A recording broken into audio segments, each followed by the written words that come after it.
The top stories for the hour. Spain vows to press ahead with support in health, gender and rural development.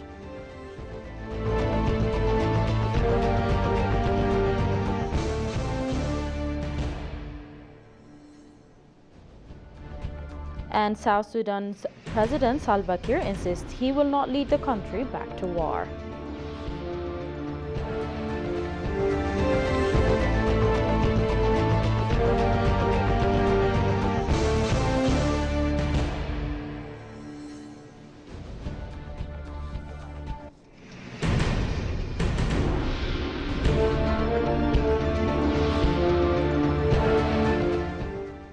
Hello and welcome to TBC World, the voice of Pan-Africanism. Ismi Makrala, I see you with the daily updates.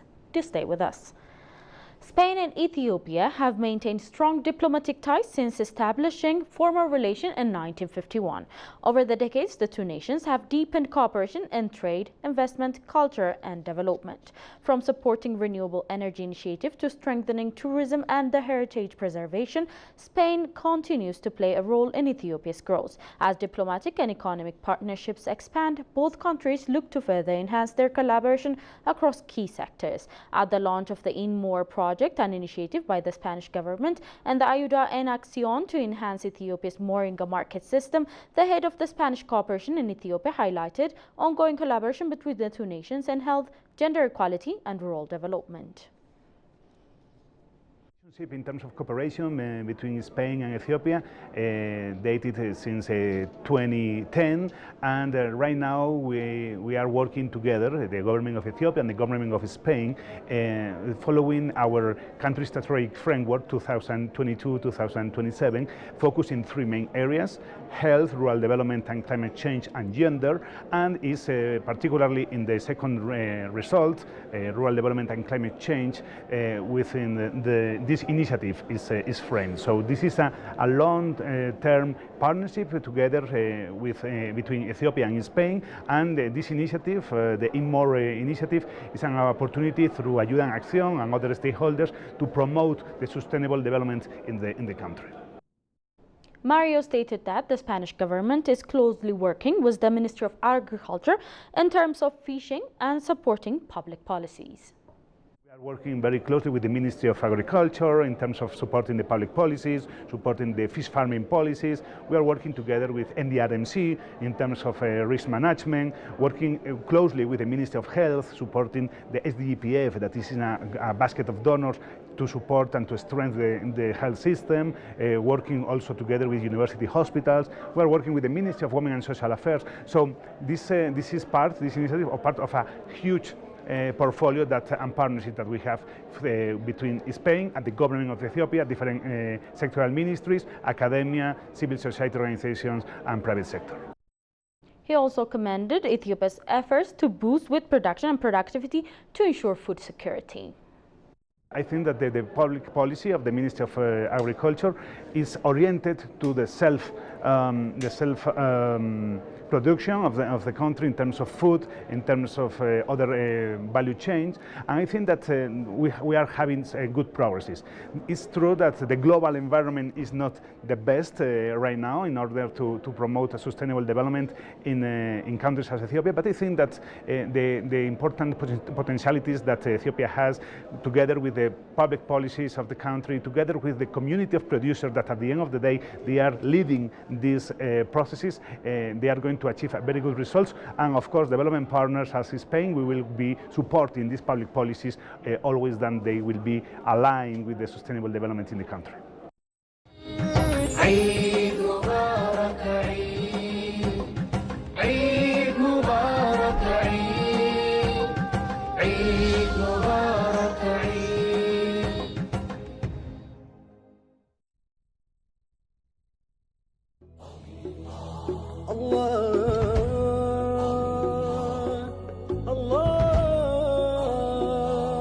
I would like to wish you a happy Eid al-Fitr holiday for all Muslim communities who are watching this program. In connection with this special episode, I am joined by Bin Malik Abdo. He is Islamic thought researcher.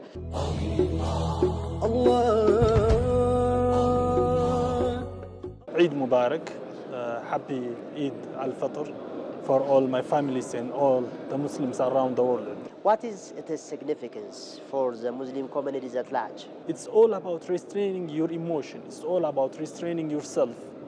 It's all about abandoning your last emotional feeling, desires, carnal desires. What is the use of Salat al-Jama'ah? Islam ordered us something beyond tolerance. It's not the tolerance, is the minimum level.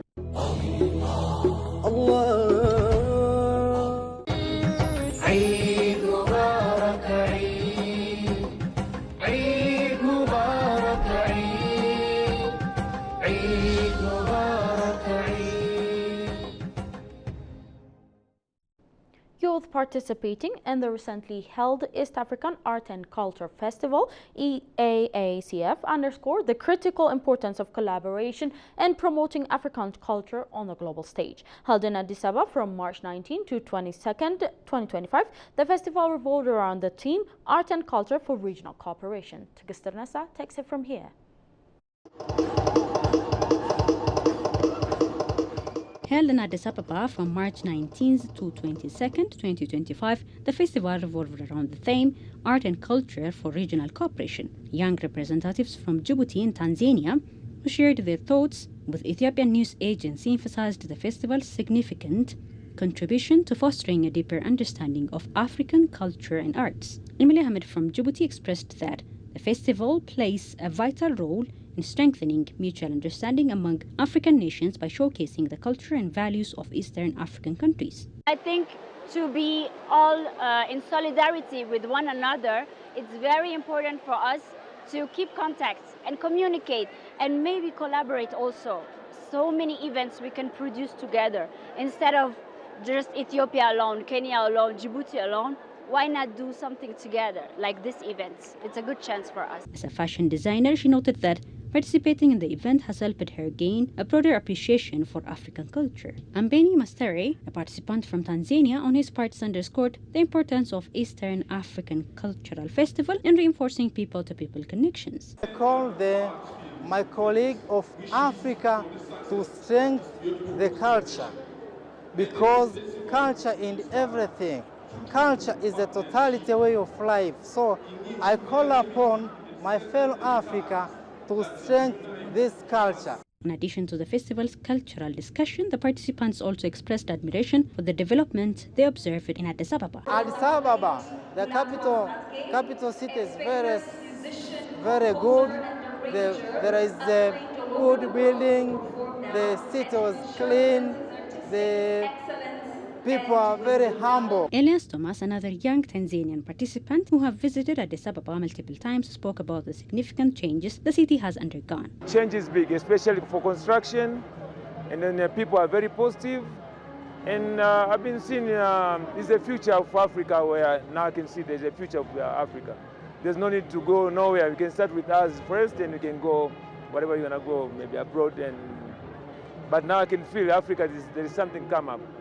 The youth participants also emphasized the need to further strengthen such festivals as they facilitate the intergenerational transfer of artistic knowledge and promote stronger regional ties.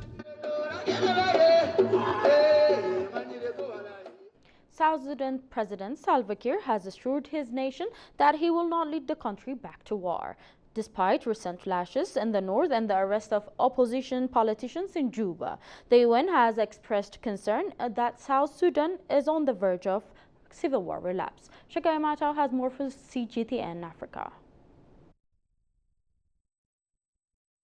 The current disagreement between President Salva Kiir and Vice President Riek Machar is the biggest test yet for the country's 2018 peace deal. Some opposition politicians from Riek Machar's party remain in custody. The government air force has carried out several air raids in Nasser following the overrunning of a garrison for government troops in the area by the White Army. The White Army are armed civilians who fought for Riek Machar between 2013 and 2018. South Sudan's government has brought in Uganda People's Defense Force, or UPDF, to help. The UPDF that arrive here in Juba are support units and technical units.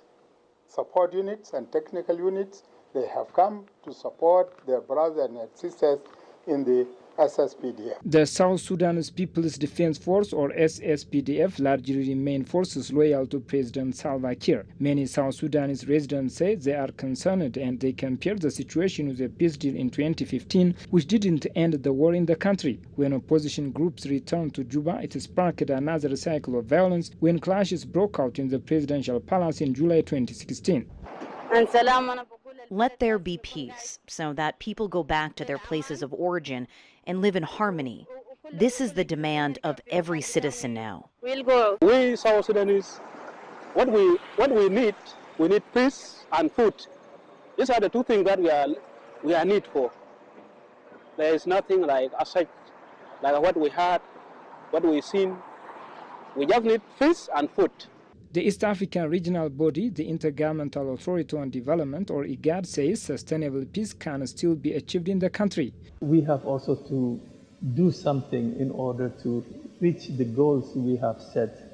And IGAD is keen and is ready really to move in that sense, and to engage the South Sudanese also to stand with IGAD for peace. South Sudan's civil war, which ended in 2018, killed more than 400,000 people.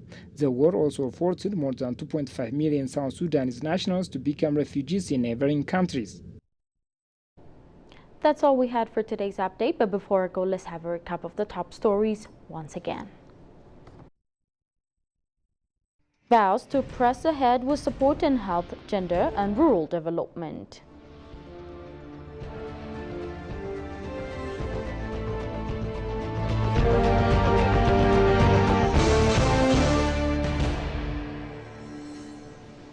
And South Sudan's President Salva Kiir insists he will not lead the country back to war.